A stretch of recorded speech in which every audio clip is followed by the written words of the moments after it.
ધંધુકાના કોઠ police મથક વિસ્તારની અંદર ગ્રામ્ય એલસીબીએ કરોડો રૂપિયાનો દારૂ ઝડપી પાડ્યો છે। કિસ્સમ મુલારામ દેવરામ જાટ અને બાડમેર રાજસ્થાનના હતા। તેઓની અટકાયત કરવામાં આવી અને અનિલ પંડ્યા રાજસ્થાનના અને અન્ય એક જામનગરનો ઇસમ વોન્ટેડ જાહેર કરવામાં આવ્યો છે।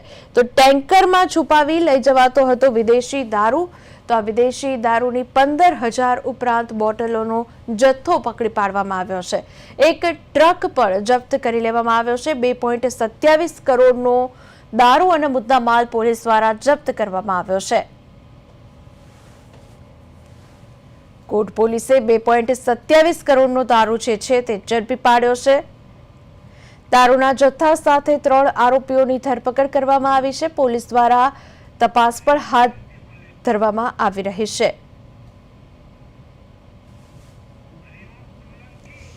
તો ફોન લાઈન પર સંવાદદાતા હરિઓમ સોલંકી મારી સાથે જોડાયા છે। હરિઓમ, જણાવશો હાલ અત્યારે 2.27 કરોડનો દારૂ પોલીસ દ્વારા ઝડપી પાડવામાં આવ્યો છે, શું છે વિગત?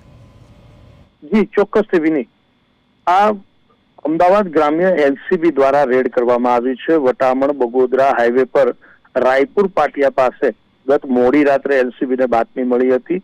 એમાં સૌથી ચોંકાવનારી બાબત એ છે કે બુટલેગરો છાશવારે અલગ અલગ કિમિયાઓ સાથે દારૂની હેરાફેરી કરતા હોય છે।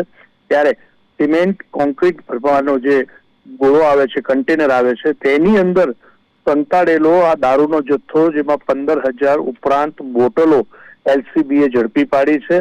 જેમાં મુલારામ જાટ નામના રાજસ્થાનના જે આ ચાલક હતા ટ્રકના, તેની પોલીસે અટકાયત કરી છે। જ્યારે આ જથ્થો મોકલનાર અનિલ પંડ્યા, એ પણ રાજસ્થાનના છે, તેને વોન્ટેડ જાહેર કર્યો છે। અને જે જથ્થો મંગાવનાર હતા એ જામનગરના એક અજાણ્યા શખ્સને પણ વોન્ટેડ જાહેર કરીને આ બંને શખ્સોને પકડી પાડવા માટેની ચક્રો ગતિમાન કર્યા છે।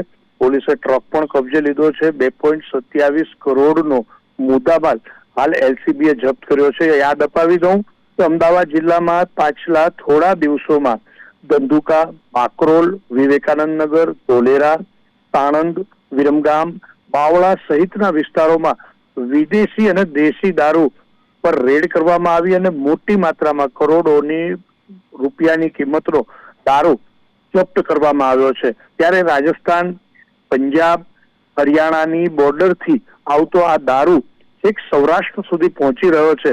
ત્યારે ગઈકાલે એલસીબીએ વટામણ બગોદરા હાઈવે પર આ સફળ દરોડો પાડ્યો હતો। જીવીની જી હરિઓમ, તેને હું પૂછવા માંગીશ કે આ દારૂનો આટલા મોટા પ્રમાણમાં જથ્થો જપ્ત કરવામાં આવ્યો છે, ગુજરાતની અંદર દારૂબંધી છે અને પોલીસ દ્વારા હવે કેવી તપાસ થશે? જી ચોક્કસથી, પાછલા કેટલાક દિવસોમાં રાજકીય રીતે જે આક્ષેપો અને પ્રતિ આક્ષેપો થયા, ત્યારબાદ ગૃહ મંત્રાલય દ્વારા પોલીસને કડક સૂચના આપવામાં આવી।